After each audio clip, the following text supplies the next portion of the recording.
collaboration with the Cyprus Mail, this is the Cyprus News Digest with Rosie Haralambous.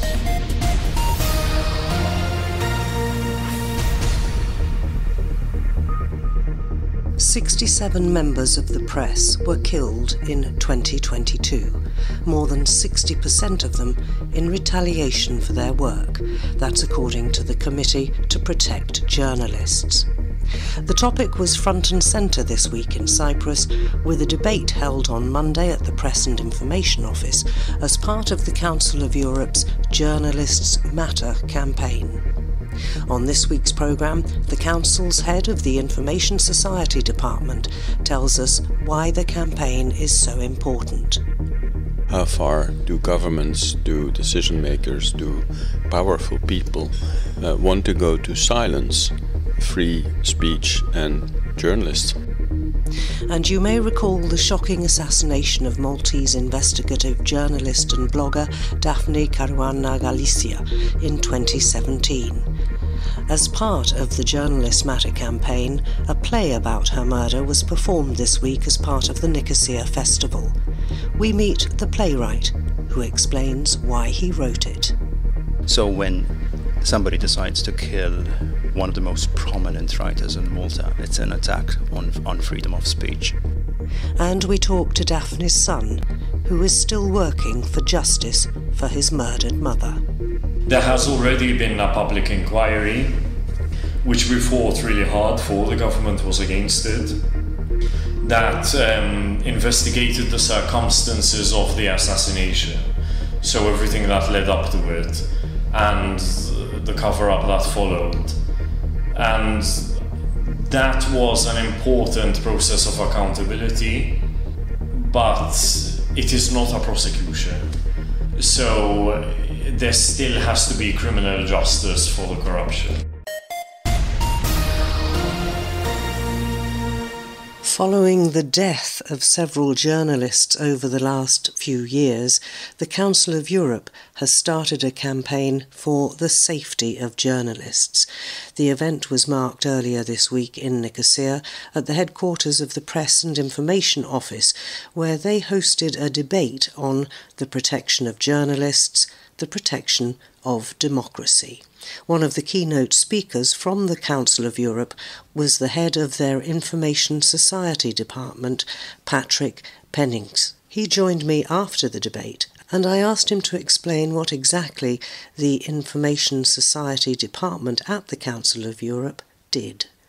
The Information Society Department is actually quite a big department, because we do not only deal with media freedom, freedom of expression and protection of journalists, but also with the whole area of data protection, the cybercrime, artificial intelligence, and the cooperation with business partners. So it's quite varied, but it's all interlinked. The AI coming into the mix is surely going to change things for the way you approach things? Oh, absolutely. I mean, we're right now working on a new treaty on artificial intelligence, and what is important is that we, with the coming of artificial intelligence, we can preserve democracy, human rights and the rule of law. And that's the key thing. And AI is also coming into the newsroom.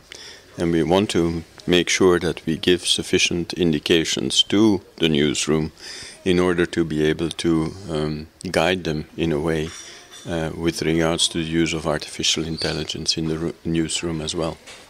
Now, you're here as part of the Journalists Matter project. I know that's got several pillars that it works on, but one of them that you mentioned that, of course, resonates with any journalist anywhere in the world is their safety, particularly in view of the fact that so many journalists get killed every year. Mm-hmm. Elaborate on that a bit for me. Well, that has been the key trigger. We've heard earlier on about Daphne Caruana Galizia. It was a key trigger for many of us, and it's seen as the first time that within a European Union country a journalist was being killed. And it made a number of clear questions with regards to where are we heading as a society. How far do governments, do decision makers, do powerful people want to go to silence free speech and journalists.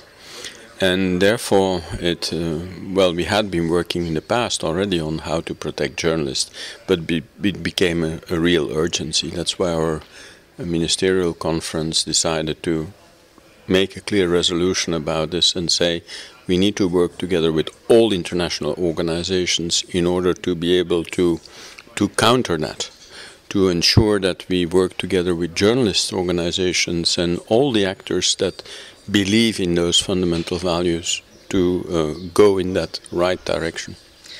What, in a practical sense, can you actually do? Because if somebody is very determined to silence an investigative journalist, they will find a way to do it. Of course they will. Of course they will. I'm not going to deny that. But if that same actor is going to then be faced with impunity, there is no reason for him not to do it or her not to do it. And that impunity we want to first and foremost fight. That's why it is so important that in the case of Daphne Caruana Galizia, was already now 5 years that this has happened, that we are continuing to pursue the perpetrators and the commandators of this awful assassination. And we need to make it clear that there is no impunity. And that we will do everything to protect. We will do everything to continue to alert governments and decision makers that this is wrongdoing and that we will fight it. You mentioned governments, and another thing that came out of the conference you held here was corruption. Mm-hmm. And that very often involves government officials. So it's a little bit of a conflict of interest coming up there, isn't it? How do you find out who is, let's say, genuinely supporting this initiative on behalf of a government and who is actually undermining it if they can, because they are likely to be exposed? Of course, let's also not put all the politicians in the same bath and throw them away with the same bath water. It's a bit like saying all journalists are into sensation and they're not necessarily interested in facts. Let's also do away with the stereotyping. I think it's extremely important to be able to define effectively those governments and policies, because it's translated. It's not just what they say, it's not the lip service they pay, but the real acts that they have in order to safeguard. I mean, if you have here the spokesperson of the government, let's see, he's been in place for only a month, but let's see what the acts are and judge upon that, rather than on trying to say all governments are like this and all journalists are like that. Oh no, I wasn't trying to say that, and as a journalist I would be very foolish to even consider that, because there is always the exception that proves the rule. But corruption is something, I think you mentioned, that is pretty widespread even in the European Union. Oh, corruption is there, that is, let's face it, and that is at all levels as well. Corruption, money laundering, influencing, lobbying, that is a reality. And let's, instead of turning a blind eye to that, we have to install and use the mechanisms which are there. The Council of Europe, for example, has mechanisms to fight corruption. The Greco makes its annual reports or reports on specific countries and does their rounds on specific countries. The same thing for money laundering. All of these items are being dealt with at the level of the Council of Europe. It's not only corruption. Many other crimes go together. There's also trafficking of human beings, for example. On all of those elements, the Council of Europe is working with appropriate monitoring mechanisms to see to which extent countries are going in line with the standards that we have put up. Patrick Pennings, head of the Information Society Department at the Council of Europe. Keep up to date with events in Cyprus and around the world with the Cyprus News Digest. As part of the Journalists Matter campaign, on Tuesday evening there was a presentation of the play They Blew Her Up. It goes right to the heart of Daphne Caruana Galizia's assassination. It was written by the Times of Malta's editor-in-chief, Herman Grech, and I spoke to him about how the play came about and indeed how he and the people at his newspaper were affected by Daphne's assassination. Well, Daphne's assassination came as a huge shock. It was a wake-up call to the fact that the threats went beyond online now, and became violent. To kill Daphne, somebody who was almost larger than life in her writing. She was very understated. You would never see her in public events and all that, but everybody knew Daphne. So when somebody decides to kill one of the most prominent writers in Malta, it's an attack on freedom of speech. At first we were shocked. I think it took us a while as a journalism community to come together to understand what really happened. We're trying to understand what really happened. I think the real anger happened 2 years later, when it became very clear to us that not only did they kill her, but there was a very concerted attempt to cover up for the perpetrators. And the people who were behind this murder were very close to people in power. And that was shocking beyond belief. And that is why I went from investigating the story to then deciding to do something which I'm involved in theatre, to write a play about Daphne's assassination, because it is so shocking. This whole story reads almost like a film script, and it would be unbelievable were it not the truth. And this is a case which is still ongoing. It's still ongoing in the courts in Malta. And every week it's like there's a new expose of people pointing at each other to say, I wasn't involved, my involvement was this much. And when you realize that there are so many people pointing at each other, I am convinced that there was somebody who probably decided to order the assassination. But I think it's a system which killed Daphne Caruana Galizia.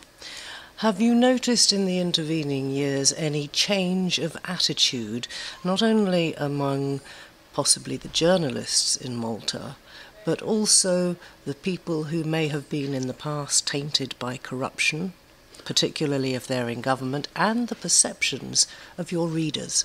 If it's happening very slow. Daphne was such a divisive character that there were people who actually almost tried to condone the murder, who would say, oh, she was asking for it. Others even tried to come up with incredible excuses, like blaming her son for parking the car outside the drive the night before she was killed. So we went from these kind of madness towards people saying, oh, this was wrong, this should be condemned and all that. But I think there was an element at first where it was just like, let's start a new chapter without Daphne. You know, the people in power kind of said, oh, this is sad, it's tragic, but let's move on.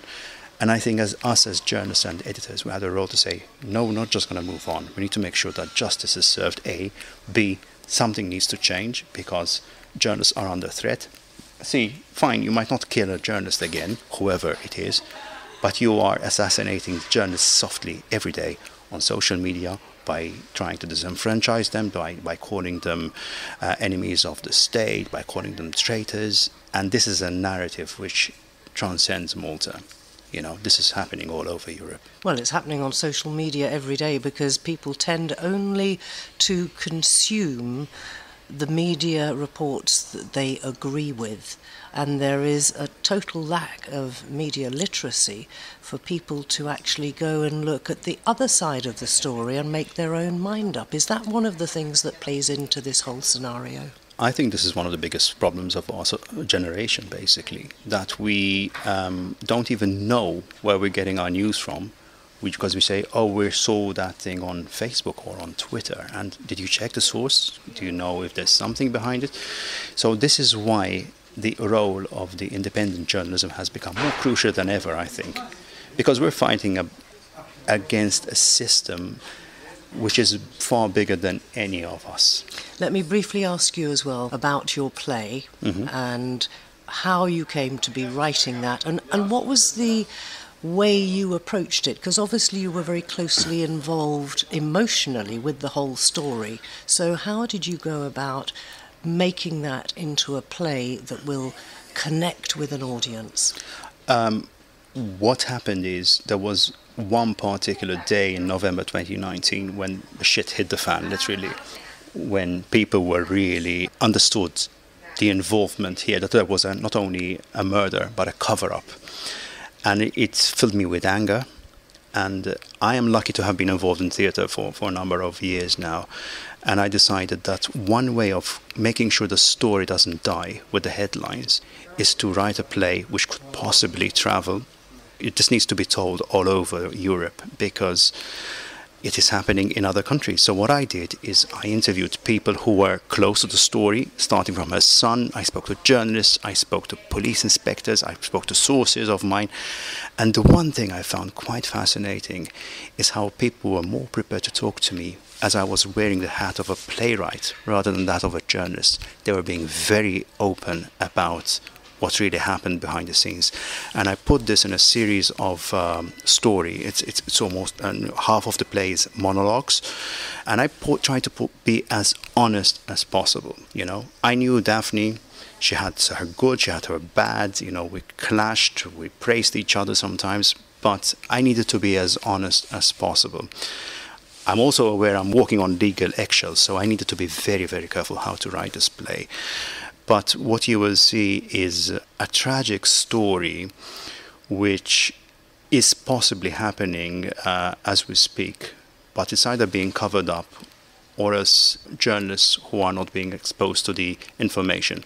We are lucky that some of us journalists got hold of certain information which changed the course of this terrible crime. And of course, being a work of art now, as a play is, it will probably be there a very long time after you and I are no longer here, and that will keep the story and the issue alive for future generations, won't it?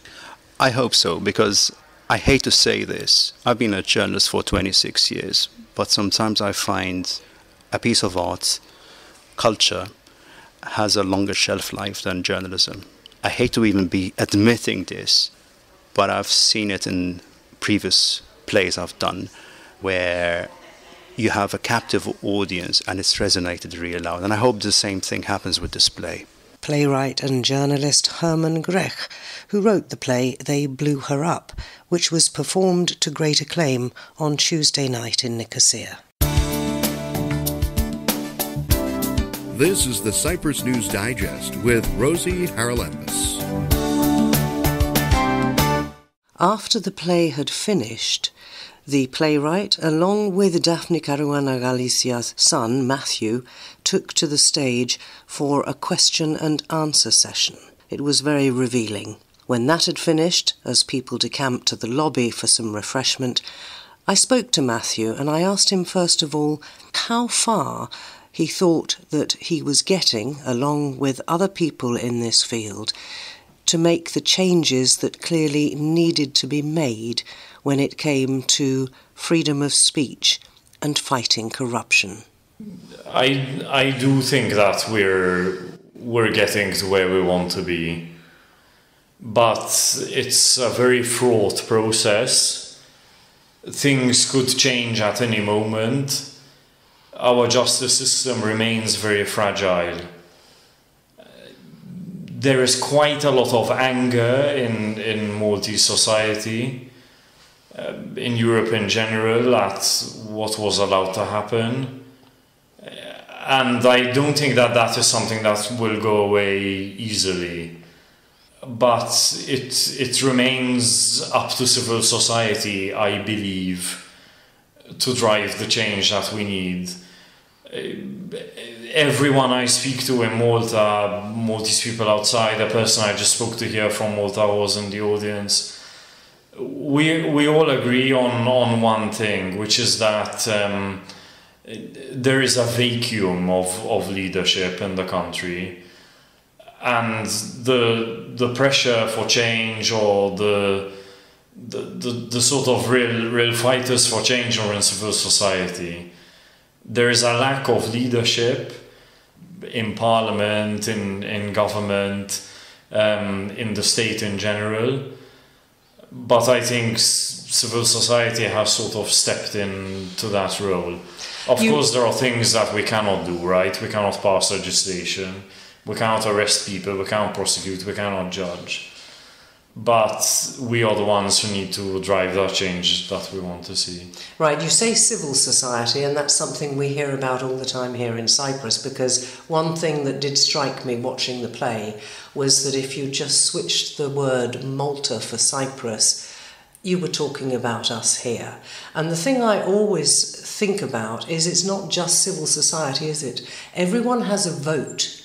And so if people are not willing to use that to try and make the change, it won't ever change, will it?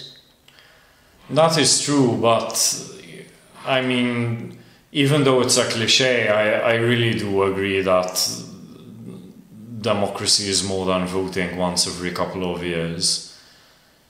And what matters as much as voting is what you do in between. It's how you engage with civil society organizations, how you support them, how you stand up for them when they're being harassed, join them, volunteer, work for them, whatever you can do. You're talking basically about accountability, and maybe that all of us, as citizens of wherever we are, should be holding our leaders and our lawmakers accountable for their actions, and that doesn't happen, and that's why corruption sneaks in.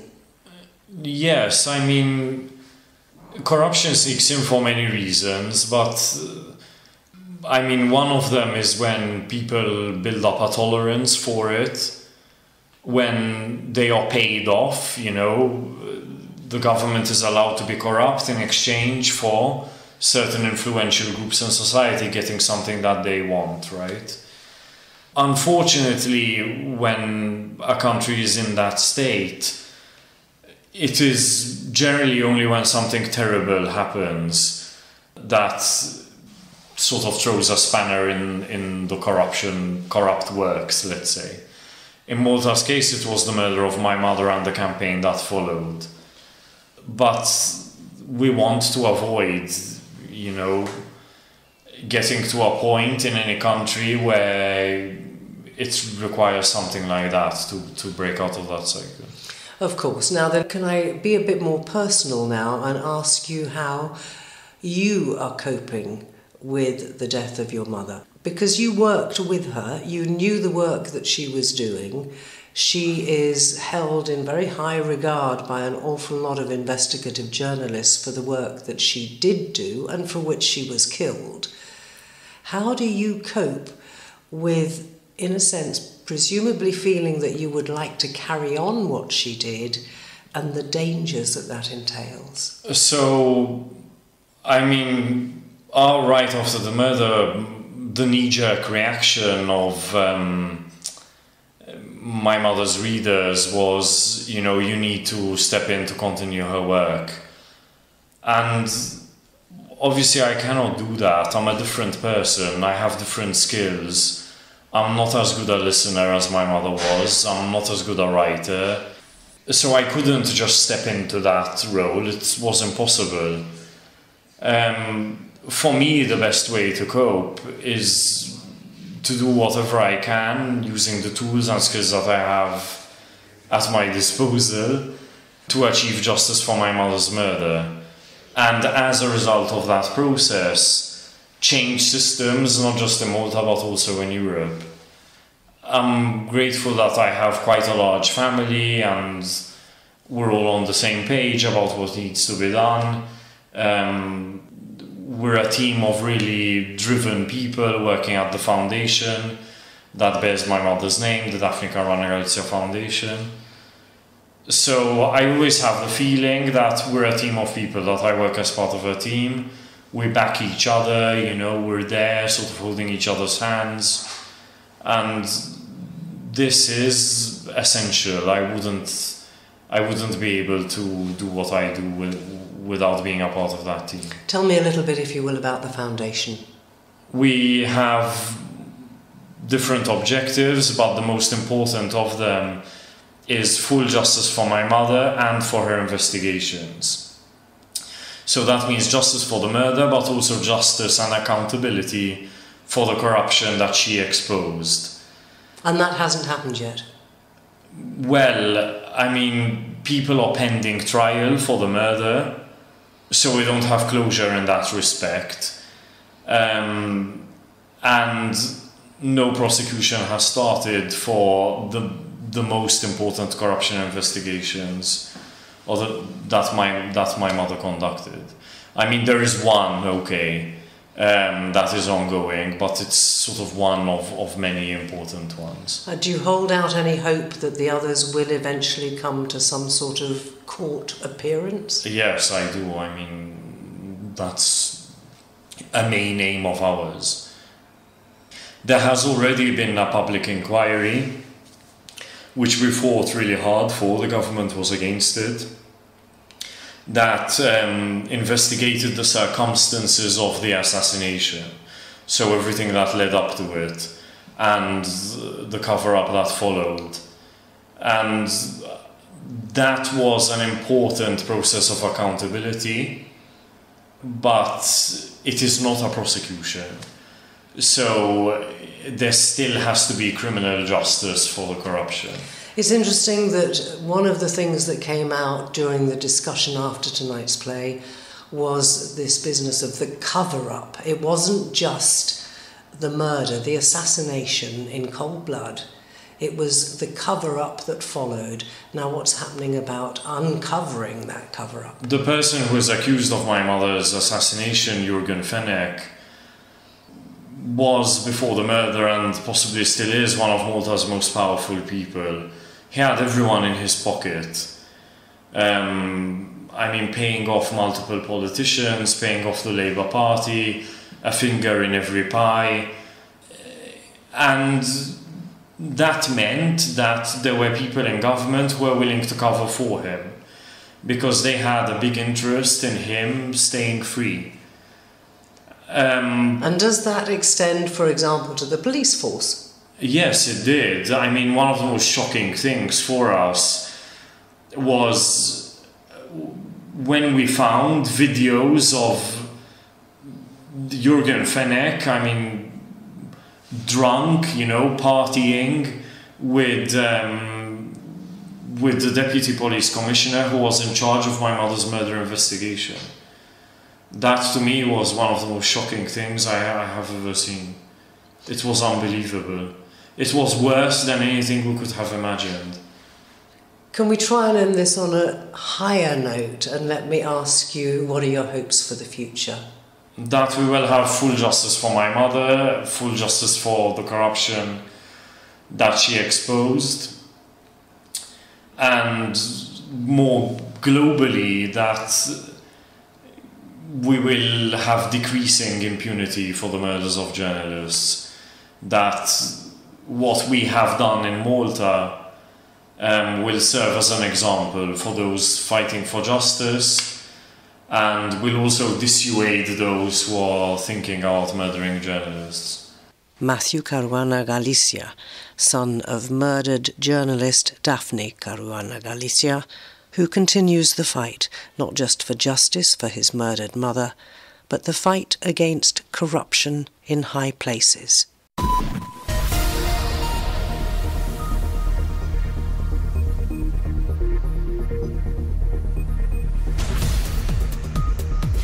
Well, that about wraps up this edition of the Cyprus News Digest. Many thanks for your company. Hope you'll join me next week. Till we meet again, take care and God bless. Bye-bye now.